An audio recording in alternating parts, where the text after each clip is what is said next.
তুমি আমাদের শেষ উত্তরাধিকারী, এবার আমাদের সময় এসেছে। অয়ন আর রিয়া আতঙ্কে একে অপরের দিকে তাকালো।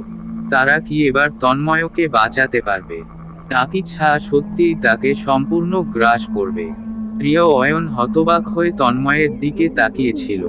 তন্ময়ের দেহের চারপাশে এক ধরনের কালো ধোঁয়া ঘনীভূত হচ্ছিল, আর তার ছা যেন নিজের মতো করে নড়ছিল। রিয়া কাঁপা কণ্ঠে বলল, তন্ময়, তুমি কি আমাদের চিনতে পারছো? তন্ময়ের ঠোঁটের কোণে সেই অদ্ভুত হাসি। আমি সব মনে করতে পারি, রিয়া, কিন্তু আমি এখন শুধু তন্ময় নই। আমি ওদেরও একজন। অয়ন দ্রুত একটা লাঠি হাতে নিল, যেন যে কোনো মুহূর্তে আত্মরক্ষা করতে হবে। কিন্তু তন্ময় হেসে বলল, আমাকে আঘাত করে লাভ নেই। ছাড় উত্তরাধিকার আমাকে বেছে নিয়েছে। তন্ময়ের কণ্ঠে কোনো ভয় নেই। তার চোখে কালো একটা ছা খেলা করছে। রিয়া হতাশ হয়ে বলল, তাহলে কি তোমাকে আর ফিরে পাওয়া যাবে না? তন্ময় ধীরে ধীরে তাদের দিকে তাকালো। তার চোখের গভীরে যেন দুই ধরনের সত্তা যুদ্ধ করছে, একটা তন্ময়, আর একটা ছা। সেই রাতে রিয়া একটা অদ্ভুত স্বপ্ন দেখল। সে দেখল একটা বিশাল পুরনো দরজা সামনে দাঁড়িয়ে আছে, যার ওপরে অজস্র কালো ছা আঁকা। দরজার ওপাশ থেকে ফিসফিসানি আসছিল। তুমি কি সত্যিই তাকে বাঁচাতে চাও? রিয়া দ্বিধায় পড়ে গেল। তুমি কে? অদৃশ্য কণ্ঠটা বলল, ছাড় রাজ্যের প্রহরী। তন্ময় এখন আমাদের অংশ। তাকে বাঁচাতে চাইলে তোমাদের ওদের জগতে যেতে হবে। রিয়া চমকে উঠল। ওদের জগতে? এর মানে কি ছাড়া এখনো পুরোপুরি হারায়নি? পরদিন সকালে রিয়া অয়নকে সব বলল। অয়ন গম্ভীর মুখে বলল, এর মানে ছাড়া এখনো পুরোপুরি ধ্বংস হয়নি। তারা তন্ময়কে নিজেদের কাছে রাখতে চায়। তারা সিদ্ধান্ত নিল, তন্ময়কে ছাড়বে না। তারা ছাড় জগতে প্রবেশ করার উপায় খুঁজবে। কিন্তু কিভাবে? ঠিক তখনই তন্ময় ধীরে ধীরে বলল, আমি জানি, আমি জানি কিভাবে যেতে হয়। অয়ন বিস্মিত হয়ে বলল, তুমি জানো? তন্ময়ের ঠোঁটে রহস্যময় হাসি ফুটে উঠল। হ্যাঁ, আমি জানি, কারণ আমি ওদেরই একজন। তারা কি সত্যিই ছাড় জগতে প্রবেশ করতে পারবে? তন্ময় কি বন্ধু, নাকি শত্রু হয়ে উঠছে? নাকি এটা ছাড় আরেকটি ফাঁদ? তন্ময়ের কথায় রিয়া আর অয়ন থমকে গেল। অয়ন সন্দেহভরা কণ্ঠে বলল, তুমি কিভাবে জানো ছাড় জগতে প্রবেশের পথ কি? তন্ময় ধীরে ধীরে মাথা তুলল। তার চোখ দুটো অদ্ভুতভাবে চকচক করছিল, যেন ভেতরে আরেকজন লুকিয়ে আছে। ওরা আমাকে দেখিয়েছে। ওরা চায় তোমরাও সেখানে যাও। রিয়ার গলা শুকিয়ে গেল। আমরা কিভাবে সেখানে যাব? তন্ময় তাকিয়ে রইল ধ্বংসস্তূপের দিকে, যেখানে আগে ছাড় চিহ্ন ছিল। সে হাত বাড়িয়ে ইশারা করল, এখানেই। এই জায়গাটা আসলে একটা দরজা। এটা বন্ধ, কিন্তু আমি খুলতে পারি। অয়ন আর রিয়া একে অপরের দিকে তাকালো। এটা কি সত্যি, নাকি ছা ওদের ফাঁদে ফেলার চেষ্টা করছে? তন্ময় ধীরে ধীরে ধ্বংসস্তূপের মাঝখানে দাঁড়ালো। তার চোখ পুরোপুরি কালো হয়ে গেল। মাটির নিচে কোথাও যেন কিছু একটা গর্জন করে উঠল। চারপাশের বাতাস ভারী হয়ে গেল, আর শীতল হয়ে উঠল। তন্ময় নিচু স্বরে বলল, তোমরা কি সত্যিই প্রস্তুত? রিয়া কাঁপা গলায় বলল, আমরা আমরা তোমাকে একা ছাড়তে পারি না। তন্ময়ের ঠোঁটের কোণে হালকা হাসি ফুটল। সে ধীরে ধীরে মন্ত্র পড়তে লাগল। তার কণ্ঠ ধীরে ধীরে গভীর হয়ে গেল, যেন সেটা শুধু তার নয়, বরং আরো অনেক কণ্ঠ একসঙ্গে বলছে। অন্ধকারের ফটক খুলে যাও, ছাড় উত্তরাধিকার ফিরে এসেছে। হঠাৎ মাটির নিচে কেঁপে উঠল। সামনে একটা ফাটল দেখা দিল। তারপর একটা কালো ধোঁয়ার ঘূর্ণির মধ্যে দিয়ে একটা বিশাল দরজা ফুটে উঠল। দরজার গায়ে অদ্ভুত সব চিহ্ন। অন্য পাশ থেকে ফিসফিসানি ভেসে আসছিল। তোমরা এলে, আমরা অপেক্ষায় ছিলাম। রিয়া আর অয়ন ভয় পেয়ে একে অপরের দিকে তাকালো। তারা কি সত্যি এর ভেতরে যাবে? তন্ময় পিছনে তাকিয়ে বলল, এটাই একমাত্র উপায়। না গেলে ছাড়া আমায় পুরোপুরি নিয়ে নেবে। অয়ন শক্ত হয়ে বলল, তাহলে চল, যা আছে একসঙ্গে সামলাব। রিয়া গভীর শ্বাস নিল। তিনজন একসঙ্গে দরজার দিকে এগিয়ে গেল। আর সঙ্গে সঙ্গে তারা অন্ধকারের ভেতরে তলিয়ে গেল। অন্ধকারের দরজা পেরিয়ে যেতেই তন্ময়, রিয়া আর অয়ন এক অদ্ভুত জায়গায় এসে পড়ল। চারপাশে কুয়াশাচ্ছন্ন ধূসর আলো, আকাশে কোনো চাঁদ বা তারা নেই, শুধু কালো ধোঁয়ার মতো মেঘ ঘুরপাক খাচ্ছে। পায়ের নিচের মাটি শক্ত, কিন্তু মনে হচ্ছে যেন তারা কোনো ছায়ার ওপর দিয়ে হাঁটছে। প্রিয়া ধীরে ধীরে ফিসফিস করে বলল, এটা এটা কেমন জায়গা? তন্ময় একটু এগিয়ে গিয়ে চারপাশ দেখল। তার মুখের ভাব বদলে গেল। এটাই ছায়ার জগৎ, ওদের আসল ঠিকানা। অদৃশ্য কণ্ঠস্বর, চারপাশ নিঃশব্দ, কিন্তু হঠাৎই বাতাসে ভেসে এলো অদ্ভুত এক ফিসফিসানি। তুমি ফিরে এসেছো, আমরা জানতাম তুমি আসবে। অয়ন দ্রুত পেছনে তাকালো, কিন্তু আশপাশে কাউকে দেখতে পেল না।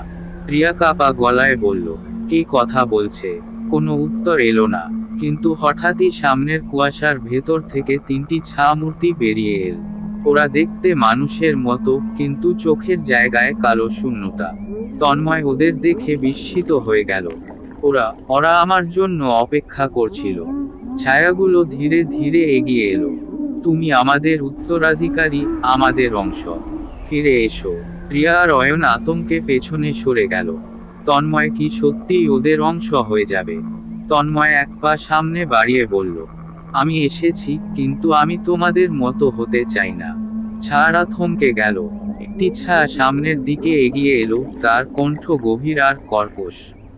তুমি কি আমাদের প্রত্যাখ্যান করতে পারবে?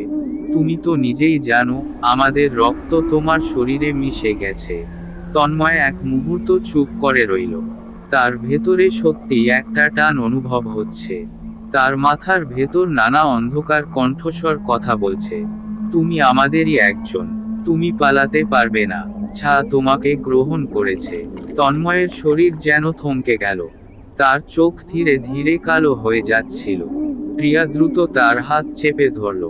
তন্ময়, তুমি আমাদের সঙ্গে এসেছো, ছায়াদের সঙ্গে নয়। তন্ময়ের দৃষ্টি ধোঁয়াটে হয়ে গেল। তার মনে হতে লাগলো সে দুই দিক থেকে টান অনুভব করছে। একদিকে রিয়া আর অয়ন, অন্যদিকে এই ছায়ারা, যারা ওকে নিজেদের দাবি করছে।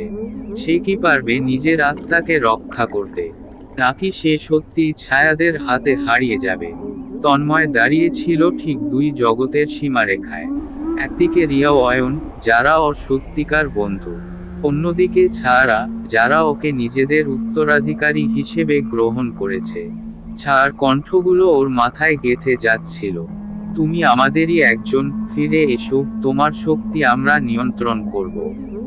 কিন্তু রিয়া শক্ত করে ওর হাত ধরল। তার চোখে জল, গলায় কান্না ধরে রেখে সে বলল, তন্ময়, বিশ্বাস করো, তুমি আমাদের সঙ্গে থাকলে ছাড়া তোমাকে কিছু করতে পারবে না। তুমি যদি ওদের স্বীকার করো, তবে তুমি আর আমাদের মাঝে থাকবে না। অয়নও শক্ত গলায় বলল, ওরা তোমাকে শুধু ব্যবহার করতে চায়।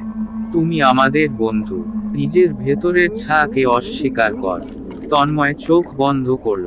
তার মাথার ভেতর ছায়ারা গর্জন করছিল। কিন্তু রিয়ার হাতের উষ্ণতা যেন তাকে কিছু মনে করিয়ে দিল। ওর মনে পড়ল, ও কেন এখানে এসেছে। ও এই ছায়াদের বিরুদ্ধে লড়াই করতেই এসেছে। তন্ময় হঠাৎ চোখ খুলল, আর প্রচণ্ড শক্তি দিয়ে চিৎকার করল, আমি তন্ময়। আমি ছায়ার উত্তরাধিকার চাই না। তোমাদের রাজত্ব আমি স্বীকার করি না। তন্ময়ের কণ্ঠ আকাশে প্রতিধ্বনিত হলো। আর সঙ্গে সঙ্গেই সবকিছু কেঁপে উঠল। চারপাশের ছায়া কেঁপে উঠতে লাগলো, যেন অদৃশ্য কোনো শক্তি ওদের ভেতর থেকে ছিন্ন ভিন্ন করে দিচ্ছে। ছায়ারা যন্ত্রণায় চিৎকার করে উঠল, না, এটা অসম্ভব। তুমি আমাদের অস্বীকার করতে পারো না। কিন্তু তন্ময়ের শরীর থেকে এক প্রবল আলো বেরিয়ে এলো, যা চারদিকে ছড়িয়ে পড়ল। প্রিয়া আর অয়ন তাকিয়ে দেখল, চারপাশে ছায়ারা ধীরে ধীরে গলতে শুরু করেছে। তন্ময় এক পা এগিয়ে গিয়ে বলল, তোমরা আমাকে ব্যবহার করতে চেয়েছিলে, কিন্তু আমি এখন আমার নিজের ভাগ্য নিজেই ঠিক করব। এটা শোনার সঙ্গে সঙ্গেই দরজাটা হঠাৎ কেঁপে উঠল, আর চারপাশের ছায়া ধ্বংস হয়ে যেতে লাগলো। তন্ময়, রিয়া আর অয়ন একসঙ্গে দরজার বাইরে ঝাঁপিয়ে পড়ল। আর পরক্ষণেই তারা নিজেদের আবার নিজেদের জগতে ফিরে পেল। তারা যখন ধ্বংসস্তূপের মাঝখানে পড়েছিল, তখন চারপাশ একেবারে শান্ত। না কোনো ফিসফিসানি, না কোনো অন্ধকারের অস্তিত্ব। তন্ময় ধীরে ধীরে উঠে বসল। তার চোখ আবার স্বাভাবিক। প্রিয়া আবেগে ওকে জড়িয়ে ধরল। তুমি ফিরে এসেছো। ছাড়া আর তোমার সঙ্গে নেই। অয়ন হাঁফ ছেড়ে বলল, তুমি আমাদের ভয় পাইয়ে দিয়েছিলে, কিন্তু মনে হয় ওরা চিরতরে চলে গেছে। তন্ময় ধীরে ধীরে চারপাশ দেখল। সে জানতো এখন আর কোনো ছা নেই। ওরা ওকে গ্রাস করতে পারেনি। সে হাসল। হ্যাঁ, আমরা ওদের শেষ করেছি। এবার ওরা আর ফিরে আসবে না।